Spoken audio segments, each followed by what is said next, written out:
Hi everyone, welcome back to 33 Founders. You're in for a treat today because we're getting a special lesson on hiring and culture from Daniel Chait, the co-founder and CEO of Greenhouse. Thanks so much for being with me today. Absolutely, thanks for having me on. Daniel, I want to dive right into the product because since I started working, I learned how important hiring is. Let's say I'm a company and I learned about Greenhouse and I'm inquiring more from your team. What am I going to learn? Right, so Greenhouse is about helping companies get better at hiring, right? So the fundamental problems about recruiting at the basic level boil down to two main things. It's kind of sourcing and interviewing is how I would say it. Sourcing meaning finding candidates and the right candidates and getting them into your process in the first place. And then interviewing is about obviously moving them through your different steps and making sure that you're making smart decisions about who to hire, who to move forward with, and giving a great experience. And so in both of those halves, companies struggle, right? On the sourcing side, it's really unclear where your candidates are going to come from or how to get better at it, where to apply more time or more money to find the right candidates for each position. And that's all very competitive. And then the interviewing side, unfortunately, in most companies, it's too disorganized. And the recruiting team really relies on the entire organization to deliver a great experience. Yeah. So as an interviewer, I don't usually know when I go in to meet with a candidate, like, why am I in this meeting? What are the things I'm supposed to ask? How do I evaluate this person? And what feedback should I provide? And so Greenhouse basically is a framework and platform for companies to make all those decisions and help the entire organization collaborate around putting it in place. So what are some of the features that are really going to help me do that? Right. So on the interviewing side, really the core of it is this idea of a hiring plan and an interview kit. And so a hiring plan really outlines for the entire team, both the hiring manager, the interviewers, as well as the recruiting team, how is this hire supposed to go? So where are we going to source candidates from? What steps are we going to put them through? Who's going to ask what? And then ultimately, what evidence are we going to look at to make the right decision? And that's a level of thinking and preparedness that most organizations have never had. So they go through the motions of the thinking, they get together and they write a job description, but those job descriptions tend to go poof. You put them up on your website, no one ever looks at it again. So all we do is kind of capture that same intake and thinking that you do up front anyway, and just put it into a much more useful format in this plan. Now the interview kit is the result of that plan that each interviewer gets. So if I'm, let's say, a salesperson or an engineer, and it's my turn to do an interview, I get a pop-up right in my calendar. It links me to my interview kit, and it lays out for me clearly, as I'm about to step into the meeting, here's who you're meeting with, here's the questions you're supposed to ask, here's the feedback you're supposed to provide. Of course, you get their resume, their interview schedule, all the other things, so that you're basically prepared to sort of do a good job during and after that interview. The interviewing part is something that gets me really excited because you're really connecting the organization internally to not only represent themselves really well, but to make the timing more efficient for everyone involved. Yeah, I mean, interviewing is a two-way street, right? And everybody knows that in order to get top talent, you have to deliver a compelling experience to that person and sell them on the position and on the organization. And one of the most fundamental ways you do that is to have your act together. If I'm someone that's in demand and a high contributor, and I come to your company and sit through 6 or 7 interviews in a row where nobody knows what they're doing, and they sort of say, hey, tell me about your resume or your favorite project, or we chat about our hobbies, you just feel like you're wasting your time, and this company isn't really taking it seriously. Whereas when you come into an organization where everybody's got their playbook out and they know, what they're doing, and they deliver a useful, relevant experience, even if it's challenging to you, you're going to be turned on by that, and you're going to think, this is a company that I want to work for. So, it's also not just about ruling out the people you want to rule out, but it's also about, selling the people that you want to bring in on why you guys are actually a great place for great people. When it comes to selling people on your vision, you guys, like you shared just a few minutes ago, had about 1.5 years where you were just doing Greenhouse word of mouth. And before that, you guys had a private beta where you had some pretty big customers working with you. How do you sell them on the vision? Yeah, so for us, one of the biggest surprises as we launched this company was we had this notion that talent is a top priority for great companies. And if you want to build an awesome organization, you have to be great at recruitment. And yet most companies really struggle to get there. That was our kind of initial idea. And one of the biggest surprises that we've had is, just how prevalent that idea is. So we really don't have to work very hard at all to get people excited about that idea. Everybody knows talent is important. I don't have to convince great leaders, or senior people at the organizations that we're talking to, that it's important that they find great people, or that it's important that they're good at recruiting. Like, they know that. The thing that's exciting to people is when they see just how simple it is to get there, and how really basic the set of steps are that you need to go through to get from kind of complete disorganization and chaos to a really predictable system that you can then optimize. And it's really about a few basic things, like creating plans and following through on them and setting goals and looking at evidence to make decisions. And with those few basic principles, you can run a pretty effective process. And that's the part that really gets people, I think, excited, is seeing a vision of how to put it into practice, not so much why it matters. Everybody knows recruiting is critical. You elaborate on that. You do a lot of teaching and presentations, and I really enjoyed a couple of the slides that you have on your presentation at Wharton and then at Launch Scale. So I'd love to touch on a couple of those points. In your experiences interviewing, whether it was with Greenhouse or your previous company, what distinguishes an A-plus team member to you? Yeah, so one of the things that I've always looked for are people that are drawn to problems, right? So it's one thing to be able to solve a problem that's put in front of you, but to me, the people that have always made the biggest differences in my organizations are people that find their own problems to solve and solve them really without you telling them to, right? So one of the key questions that I always ask of people when I'm interviewing is about that, is about their experience and their track record of kind of being a negative drama person, right? Actually, like, absorbing other people's problems and creating solutions out of them sort of on your own. One of my favorite stories was actually when I interviewed our office manager. And of all the hundreds of people I've interviewed in my life, she gave one of the strongest answers that I've ever had to this question of, tell me about some problems you may have solved that weren't really part of your job description. I asked her that question, and she sort of said in her own humble way, like, oh, let me think of a couple ideas, and basically talked for half an hour of ways that she literally transformed the organization that she was working in as the office manager, believe it or not. Things like bringing their building up to fire code, collecting invoices, keeping tenants there longer and saving revenue, preventing a bankruptcy. I mean, that's real impact that you don't always get from, an office manager. So I do think that, that's one of those things where you can get a lot more than you bargain for if you find people that, actively seek that out and really try to make that how they work. Once you bring someone on at Greenhouse, it seems like you guys have a really special culture, and I love in a previous interview that you described it as productive and honest. So everyone there, you have a really confident team, but you're also going to say, hey, Daniel, this idea is great, but why don't we think about doing it this way too? Once you bring people on, how do you get them to feel that family tie in the culture? Yeah, I mean, we're kind of, it's an interesting time for us as an organization because, we're just growing into this kind of hyper-growth mode. If you go back to Greenhouse kind of a year ago, we all fit in a room no bigger than the office I'm sitting in today. But now we're, hiring, by the dozen every month.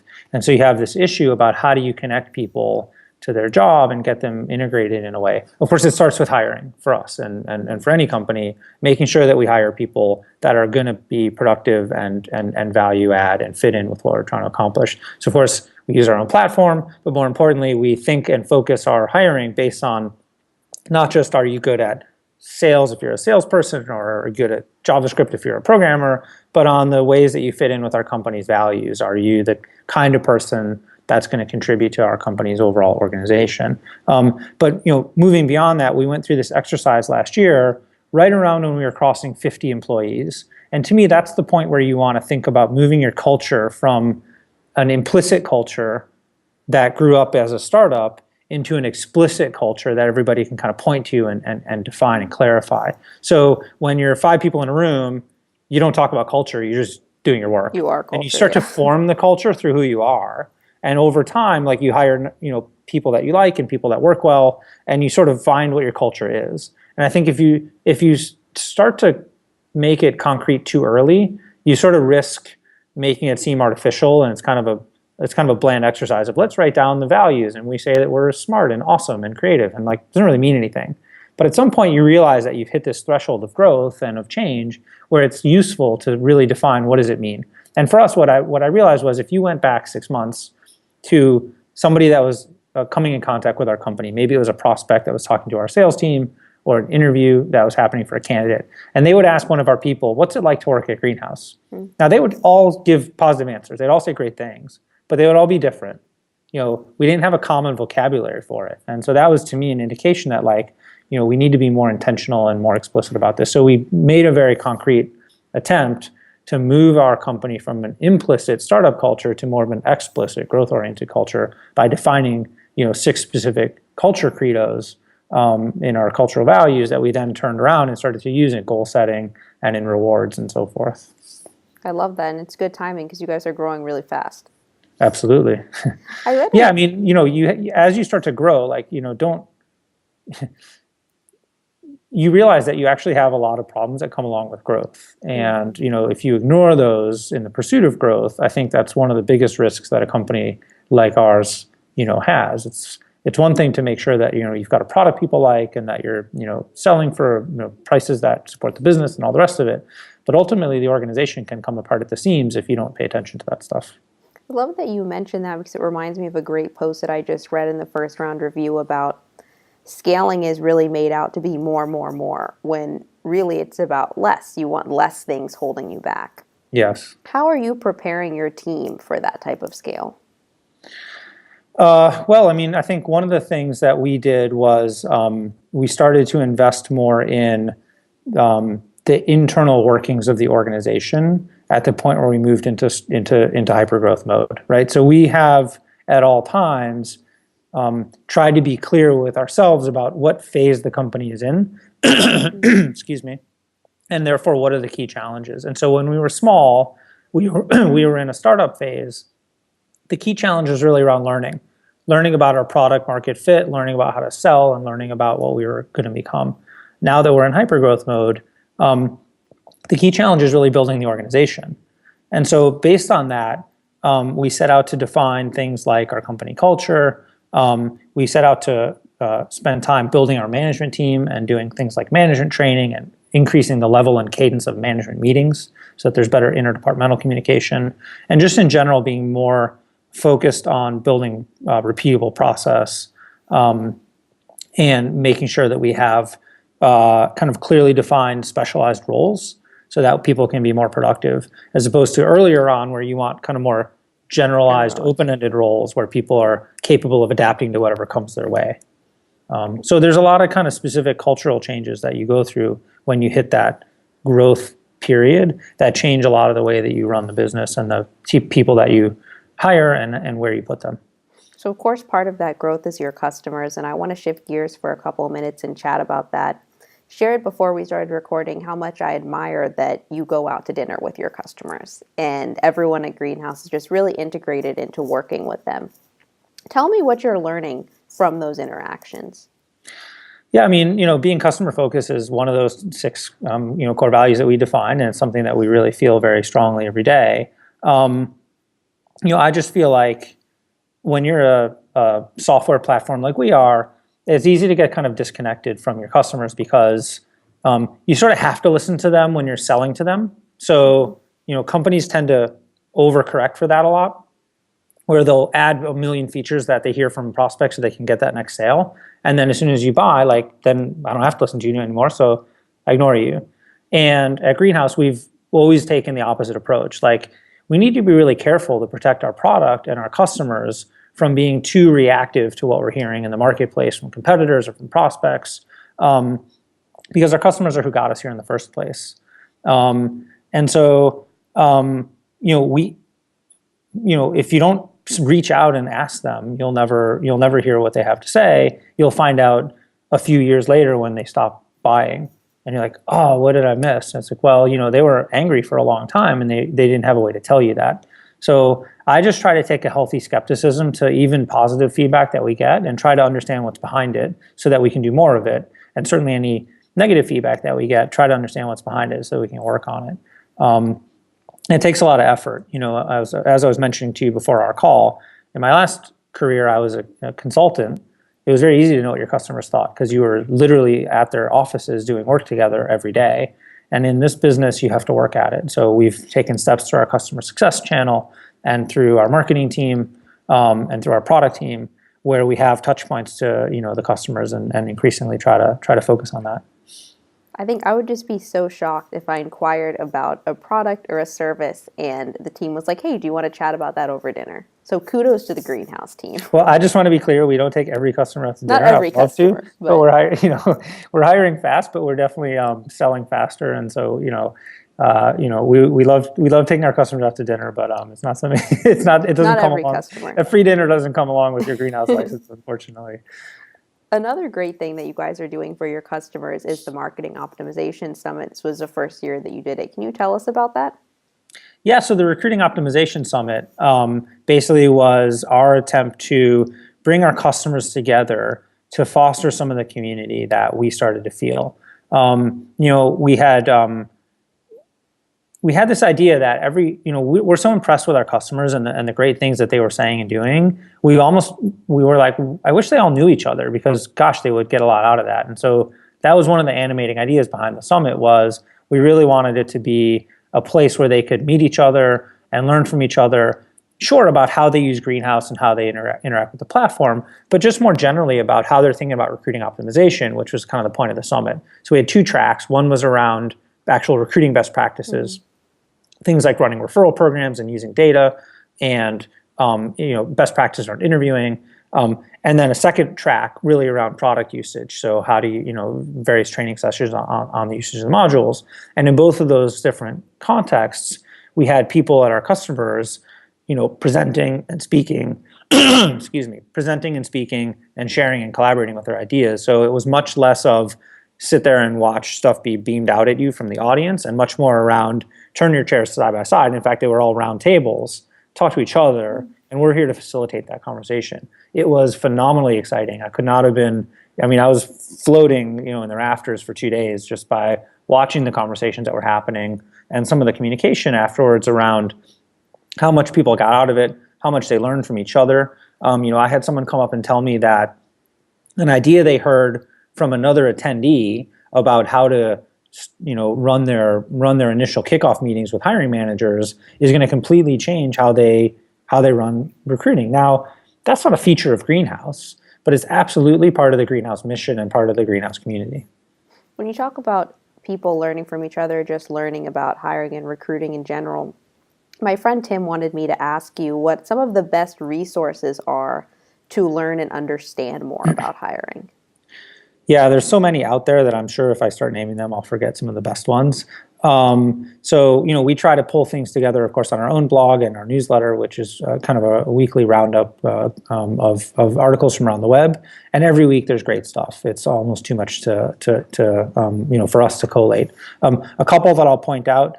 One in particular is Lou Adler, who's kind of a really well-renowned expert for many decades on issues about recruiting, and he really approaches it from like almost a process control standpoint and as an optimization exercise. Really, really smart around ways to use your resources wisely for sourcing, depending on if you're a talent-rich or talent-poor opening, and on ways to approach candidates about those jobs. Another great writer is John Sullivan. He publishes often on ERE, and just everything he writes, I basically send to my team. It's like enough already. We'll just read them ourselves. But just super smart ideas about everything through recruiting. And then the last I would point out would be Josh Burson at Deloitte, who again just produces lots of really heavy data-driven research around talent acquisition teams and how they're structured and what it means for a company to go from mediocre to okay to great in recruiting, and kind of define these ladders of competency and evolution based on tons of data, interviewing thousands of companies around the world. So those are a few resources that I certainly look at, but there's so many more. Well, thank you. I'm excited to share them with him. Absolutely. So I want to take a couple minutes now and really focus in on the scale that you guys have had. How many customers do you have now? Yeah, so just last month we crossed our 500th. Very exciting.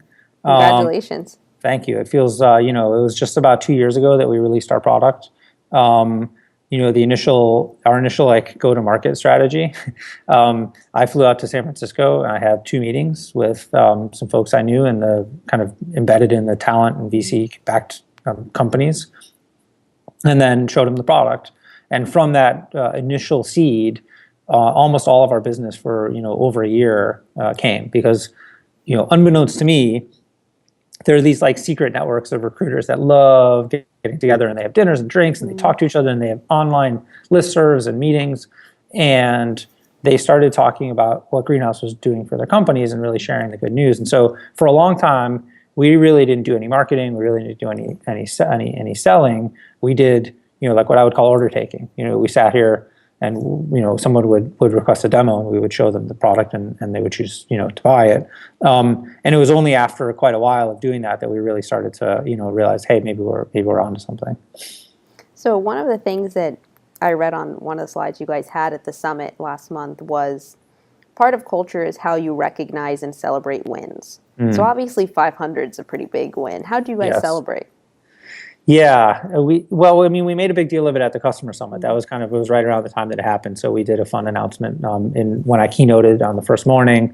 I gave kind of a brief history of the company as almost a thank you to the audience. I mean, I really felt standing up there a bit overwhelmed, to be honest, at the people that were in the room. And keep in mind, the first 50 or 60 customers, like I sold myself. I mean, we have a sales team. So I know all those people. I've been, in a lot of cases, I was in their offices selling them the software myself on my own laptop. And, so the thing better work because it's my name behind it. So sitting up in that room was like a real moment for me to step back and say, like, guys, thank you so much for bringing us to this moment. And it wasn't, the emphasis for me was less about the fact that we've achieved some number of customers, but to me, the real point was we got 2/3 of those customers from referrals, right, from word of mouth. And that was the real achievement for me, was like, we're not cramming it down people's throats. And so that felt really rewarding. Another fun thing I'll say that's maybe a little bit sillier than that. We just put in place rewards for tenure with the company. So as you're with us for a year, you get a T-shirt and a sweatshirt, and 2 years you get a bag. And my HR team did this unbeknownst to me, but they did a 3-year anniversary present as well. And of course, the only people that have been here 3 years so far is me and my co-founder. And so they were the first people to get the 3-year anniversary gift. And what they produced was a customized bobblehead of you. Oh, so I love that. They made 2 of them, and you get to take one home, and I put it on my shelf where my 3-year-old looks at it and calls it Wobbly Daddy. And one of them we keep here at the office, and we're making now, there'll be a shelf of all the people that have been here at least 3 years. It's quite fun. So it is a bit silly, but it definitely feels like an achievement, because like the only way to get one of those bobbleheads is to have been here a while. Yeah, and it's just sticking out. I think those are the types of characteristics and rituals that make it special. Yeah. To be at a company. Absolutely. You mentioned that something that's exciting to you is a lot of the sales has come from word of mouth, which is always great. Yeah. And that's actually how you guys ended up raising a Series B, because you raised your Series A, and then your customers were talking about this so much that people are saying, hey, we want to get involved with Greenhouse. I know that you've been particular about evaluating investors in the sense that you want to bring on people who can really be great partners for you. What's the experience been like fundraising? Interesting question. I mean, for me, it's, I've done a lot of kind of enterprise sales in my career. So it feels a lot like that, where you're kind of out there in these kind of big high stakes meetings with, someone on the other side. But the difference between the fundraising and the kind of sales that one does is, kind of as you said, this person is going to now come in and become your partner. In a lot of ways, you're joining fates together. So for me, once you get beyond presenting the opportunity and telling them about why you're great, you now have to turn around and spend a whole lot of time evaluating who are we actually working with. And being a kid that grew up in the Midwest and spent most of my career on Wall Street, I really didn't have a good intuition for like these various people in Silicon Valley. And I mean, one of the jokes that my poor investors hear from me every day is, if you look at Social Capital Partnership and if you look at Benchmark, who are 2 unbelievable investors, between the 2 of them, they barely have a website, right? So that's not how they get their name out there. And so unless you know who to Yeah, talk to, and social what to, capital has like nothing on their website. they at barely have a all. website, and benchmark's the same, right? And I give those guys, grief about it every day. I'm like, look, at some point, you guys might have a couple wins under your belt. You can afford a website, um, you know, but they don't seem to see it that way, and God bless them. So when we got our first investment, and your parents don't know, they can't look at the website and see what it's about. Like, that's a little bit of a funny moment. So you can't really do it that way. But it's through talking to not only the investors, but one thing that I did a lot of, and I definitely encourage anyone raising money to do, is talk to CEOs or other people that are part of their portfolios, so folks that they've worked with, and have a plan for those conversations. So, when I get on the phone, of course, if investor A introduces me to portfolio company B, well, that person's going to say nice things, right? So, True. getting on and hearing them say how wonderful everything is isn't the interesting part. So I always come prepared with like specific questions, like, tell me about a time when you disagreed with the person and how was that resolved? Tell me about a time when your interests diverged. Tell me about a time when they helped you solve a problem, or how have they not lived up to your expectations, and different ways that you kind of get inside the relationship and really understand what works well and what doesn't.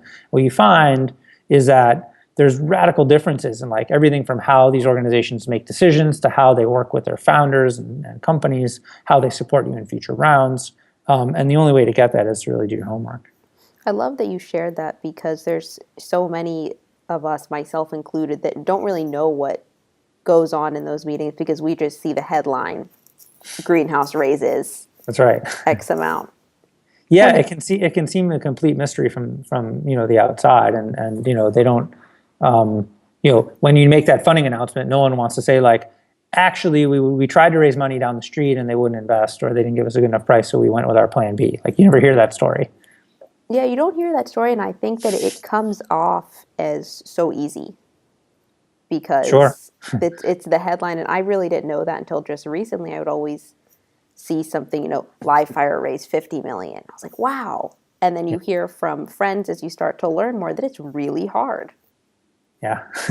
Yeah, I gave a talk at the Center for Entrepreneurship at the University of Michigan in Ann Arbor. So this is to about 450 engineering undergrads who That's are your studying. school, right? That's where I went to school. Go Blue. And these are kids who are in engineering school studying entrepreneurship. And one thing, one point that I made to them was that as a CEO and as a founder, as you become successful, one of the skills that you develop is kind of crafting the story of the company, and really getting good at it is part of your job. And so as a young entrepreneur, that can seem really intimidating, because you hear the story of these great companies and how amazing they've done, and it all seems so inevitable. And they talk about how, geez, when it was just two of us in a garage, we really had this notion that we were going to become Apple or Intel or Google. And it's like, maybe, but I bet you when they were in that garage, it wasn't so clear and it wasn't so simple. It was really, really hard. And by the way, they were in that garage for 5 years, and in year 4, they didn't know that they were going to become this great company.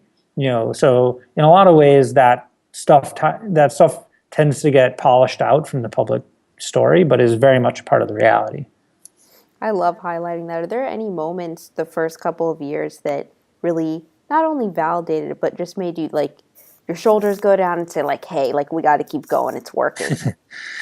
I mean, for me, the hardest part of the business at the beginning was really the fundraising part, actually, because I had always bootstrapped. I didn't really know Silicon Valley. I'm not 23 anymore.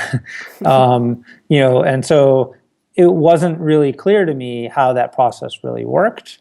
And I didn't know anyone in the Bay Area, and I was trying to sell HR software. And a lot of people at the beginning kind of like wrinkled up their noses and were like, who cares about the HR lady, And I was trying to like, no, you guys aren't getting it. This is a big deal. And companies are finally waking up to this idea that it's all about talent, and, it's not about like physical capital or are you in a river anymore. It's about, do you have the right people? And businesses have to wake up to that. And, getting past like dozens of conversations where people kind of didn't really get it, or they had really trite feedback like, hey, did you ever think about moving the About Us page from, 17 to 20 in your deck? Like, that'll make a big difference. Like, it was a lot of that until finally you get your first couple bucks in. And then the aha moment came like, oh, it's like infinitely harder to raise your first dollar than your 10th dollar and your 10th and your 100th and so on. There's like, nobody wants to be first. And so once you get the ball rolling, what you find is that in a given round, you instantly go from, you have no money to you're oversubscribed. Not a bad thing though. Well, once you get there. But believe me, at the point where we had been trying to raise our, $500,000 and it's been 4 months and we had $25,000, it was like, ooh, I don't know about that. But then very quickly it got to the point where we only had we had raised over $500 and we made more room and we raised ultimately $700 in our angel round. We had turned people away. And that all happened overnight. And it wasn't because I was such a great guy all of a sudden.